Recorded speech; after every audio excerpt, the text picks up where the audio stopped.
ഇത് mass Motors ഇതാണ് Honda active വണ്ടി. സ്റ്റാർട്ടിങ് കംപ്ലൈൻ്റ് ആയിട്ട് നമ്മൾ വണ്ടി എടുത്തുകൊണ്ടതാണ്. സ്റ്റാർട്ടിങ് കംപ്ലൈൻറ്റ് പറഞ്ഞാൽ വണ്ടി കുറേ നാൾ ഉപയോഗിക്കാണ്ട് കയറ്റി വെച്ചേർന്നതാണ്.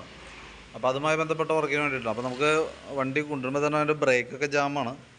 അതേപോലെ തന്നെ ഓൾറെഡി വണ്ടി സ്റ്റാർട്ടാവുന്നില്ല. കാരണം പെട്രോളൊക്കെ ടാങ്കിൽ കിടന്ന് മെൽറ്റായി, കാർബറേറ്ററൊക്കെ പെട്രോൾ കിടന്ന് മെൽറ്റായി വല്ലാത്തൊരവസ്ഥയിലേക്ക് ആയിട്ടുണ്ട്.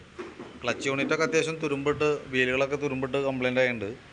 ബാറ്ററി 2022 ബാറ്ററിയാണ്. ആ ബാറ്ററി കംപ്ലൈൻ്റ് ആയി, സ്റ്റിൽ ഡെഡായി പോയി. ചാർജിലിട്ടിട്ടും കയറുന്നില്ല. അപ്പോൾ അതൊക്കെയാണ് ഏകദേശം ഒരു കണ്ടീഷൻ. അപ്പോൾ നമ്മളതിൻ്റെ ഡീറ്റെയിൽ ആയിട്ട് ചെക്കപ്പിന് കയറ്റിയിട്ടുണ്ട്. അതിൻ്റെ ബാക്ക് ബ്രേക്കൊക്കെ നമ്മളൊന്ന് ചെക്ക് ചെയ്യാൻ വേണ്ടിയിട്ട് അയച്ചാണ്. ബ്രേക്ക് ലൈനർ നമുക്ക് കമ്പനി ലൈനർ കിടക്കണേ, ഹോണ്ടയുടെ ഒറിജിനൽ ലൈനറാണ്. ബ്രേക്ക് ക്യാം നമ്മൾ വണ്ടി ഉപയോഗിക്കാണ്ട് കരുതി ക്യാം ടൈറ്റ് ആയിട്ടുണ്ട്. അപ്പോൾ അതൊക്കെ ഒന്ന് അയച്ച് ഗ്രീസ് ചെയ്ത് നമുക്ക് റീസെറ്റ് ആക്കാം. ബാക്ക് വീലിൻ്റെ ഷാഫ്റ്റൊക്കെ നമ്മൾ ചെക്ക് ചെയ്തു, നിലവിൽ വേറെ കംപ്ലൈൻറ്റ് ഇല്ല. ഒരു ഫ്രീ പ്ലേ ഒരു അല്പം കൂടുതലായിട്ട് തുടങ്ങിയിട്ടുണ്ട്. പിന്നെ ഗിയർ ഓയിൽ നമുക്കൊന്ന് അഴിച്ച് മാറ്റിയിടണം. കാരണം ഞാൻ എന്തായാലും അത്രയ്ക്ക് മോശമാണ്. അപ്പോൾ ഗിയർ ഓയിലും കൂടി മാറ്റിയിടാം. എയർ ഫിൽറ്റർ ക്ലീൻ ചെയ്യാൻ വേണ്ടി അഴിച്ചു. എയർ ഫിൽറ്റർ അത്യാവശ്യം നല്ല ഫിൽറ്ററാണ്, അത് തന്നെ മതി.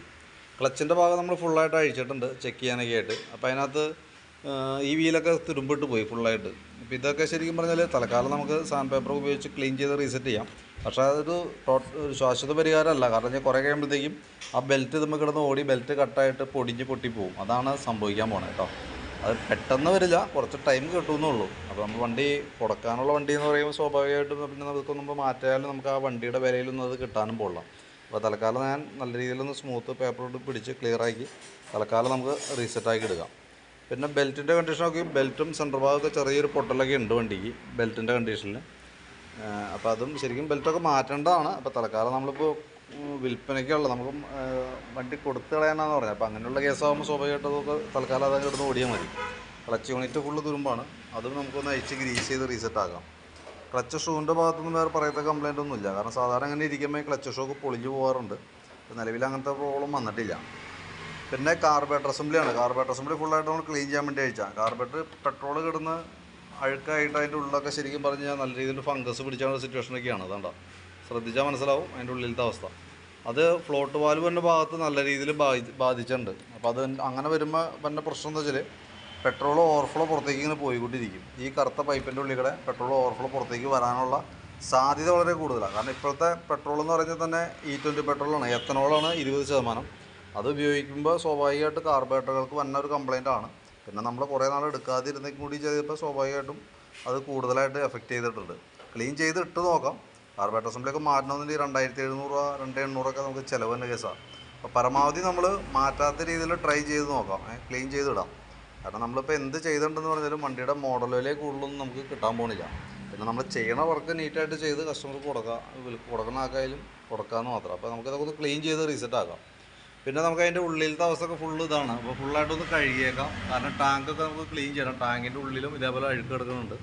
അപ്പോൾ ടാങ്ക് ഫുള്ള് ക്ലീൻ ചെയ്തിട്ട് ഉള്ള നിസ്സാര പെട്രോളുള്ളൂ. അപ്പോൾ അതൊന്ന് കളഞ്ഞിട്ട് ക്ലീൻ ചെയ്ത് പുതിയ പെട്രോൾ ഒഴിച്ചിട്ട് വേണം നമുക്ക് സ്റ്റാർട്ടാക്കി എടുക്കാനൊക്കെ കേട്ടോ. ഫുൾ അഴുക്കാണ് അതിൻ്റെ ഉള്ളിലൊക്കെ. പിന്നെ എഞ്ചിൻ ഓയിലിൻ്റെ അവസ്ഥ വളരെ മോശമാണ്. കാരണം അത്യാവശ്യം നല്ല രീതിയിൽ തന്നെ കളർ ചേഞ്ച് ഉണ്ട്. പക്ഷേ ലെവൽ കുറവോ കാര്യങ്ങളൊന്നുമില്ല. അപ്പോൾ വേണമെങ്കിൽ നമുക്ക് എഞ്ചിൻ ഓയിൽ തൽക്കാലം തന്നെ നിർത്താം. പിന്നെ പ്ലഗ് നമുക്ക് എന്തെങ്കിലും മാറ്റിയിടേണ്ടി വരും. സ്പാർക്ക് പ്ലഗ് മാറ്റി പുതിയ പ്ലഗ് ഇടേണ്ടതായിട്ട് വരും കേട്ടോ, എന്നാലേ സ്റ്റാർട്ടിങ് ആവുള്ളൂ. പിന്നെ സെൽഫിൻ്റെ കംപ്ലൈൻറ്റ് റെഡി ആവണമെന്നുണ്ടെങ്കിൽ ബാറ്ററി ഒരെണ്ണം വെച്ചാലാണ് സെൽഫ് സ്റ്റാർട്ട് ചെയ്ത് വണ്ടി ഉപയോഗിക്കാൻ പറ്റുള്ളൂ. പിന്നെ ചോക്കിൻ്റെ കേബിൾ ഇവിടെ പൊട്ടി നിൽക്കുന്നുണ്ട്. ഈ സൈഡ് ഇവിടെ പൊട്ടിയേക്കാണ്. ചോക്ക് കേബിൾ മാറ്റി പുതിയതിട്ടേക്കാം. ആക്സിലേറ്റർ കേബിൾ കുഴപ്പമില്ല. പിന്നെ ഫ്രണ്ട് ബ്രേക്കൊക്കെ നമുക്ക് അഴിക്കണം. ബ്രേക്കിൻ്റെ 2 കേബിളുകൾ കംപ്ലൈൻറ്റ് ഉണ്ട്, ടൈറ്റായി പോയി. വണ്ടി ആ കണ്ടീഷനിൽ ഓടിച്ചാൽ നമ്മൾ എവിടെയെങ്കിലും ഇപ്പം ഫ്രണ്ട് ബ്രേക്ക് ആയതുകൊണ്ട് തന്നെ സ്കിഡ് ചെയ്ത് വീഴാനുള്ള സാധ്യതയൊക്കെ ഉണ്ട്. അപ്പോൾ വീലൊക്കെ അഴിച്ച് ബ്രേക്ക് ക്യാമൊക്കെ അഴിച്ച് ഗ്രീസ് ചെയ്തതിന് ശേഷം അതുകൂടി ചെയ്യണം. പിന്നെ ഫ്രണ്ടിലത്തെ ബ്രേക്ക് ലൈനർ ആയാലും നമുക്ക് പൊളിഞ്ഞു പോകാനുള്ള സാധ്യത കൂടുതലാണ്. അപ്പോൾ ഞാൻ ഫ്രണ്ട് അഴിച്ചിട്ടില്ല. എന്തായാലും ഞാൻ അതിൻ്റെ ഒരു എസ്റ്റിമേറ്റ് അതിനകത്ത് ഉൾപ്പെടുത്തുന്നുണ്ട്. എന്നിട്ട് നോക്കിയിട്ട് ആവശ്യമാണെങ്കിൽ നമ്മൾ എടുക്കുകയുള്ളൂ. ഏകദേശം ഒരു ഐഡിയ കിട്ടാൻ വേണ്ടിയിട്ടാണ് അതിൻ്റെ എസ്റ്റിമേറ്റിൽ ഞാൻ അതുകൂടി ഉൾപ്പെടുത്തുന്നുണ്ട് കേട്ടോ. പിന്നെ ബാറ്ററി ഡേയ്സ് പറഞ്ഞിരുന്നല്ലോ, ബാറ്ററി പറഞ്ഞ പോലെ പുതിയത് വെച്ചാലാണ് നമുക്ക് സ്റ്റാർട്ടിങ് ഡേയ്സ് ഓക്കെ ആവുള്ളൂ. പിന്നെ അതിൻ്റെ ബാക്കിയത്തെ ഒന്നും തന്നെ നമുക്ക് വർക്കിംഗ് ആകണമെന്ന് നോക്കാൻ പറ്റിയിട്ടില്ല. അതായത് സ്വിച്ചുകളൊക്കെ സാധാരണ രീതിയിൽ കംപ്ലയിൻറ്റ്സ് വരാറുണ്ട്. അതായത് ഇഗ്നീഷ്യൻ സ്വിച്ച് കംപ്ലയിൻറ്റ് വരാം, ലൂസ് കോൺടാക്റ്റൊക്കെ വരാം. അത് നമുക്ക് WD അടിച്ചൊക്കെ റെഡിയാക്കി എടുക്കാം. പക്ഷേ ഇൻഡിക്കേറ്റർ, ഹോൺ അങ്ങനത്തെ സ്വിച്ചുകളും ലൂസ് കോൺടാക്റ്റ് വരാം. അത് ശരിക്കും പ്ലാസ്റ്റിക് ടൈപ്പ് സ്വിച്ച് ആയതുകൊണ്ട് നമുക്ക് വേറെ ഒന്നും ചെയ്യൽ നടക്കില്ല.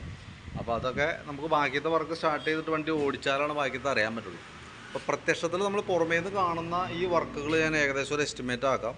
ബാറ്ററി അടക്കം ഉൾപ്പെടുത്തി അതിൻ്റെ ഒരു എസ്റ്റിമേറ്റ് ഞാൻ ഡീറ്റെയിൽസ് വാട്സപ്പിലേക്ക് ഇടാം. അപ്പോൾ വീഡിയോ കണ്ടു കഴിയുമ്പോൾ നോക്കിയിട്ടൊന്ന് റിപ്ലൈ ഇടണം കേട്ടോ. കാരണം റിപ്ലൈ കിട്ടിയിട്ട് വേണം നമുക്ക് അതനുസരിച്ചിട്ട് വർക്ക് കണ്ടിന്യൂ ചെയ്യാനായിട്ട്. ഓക്കെ.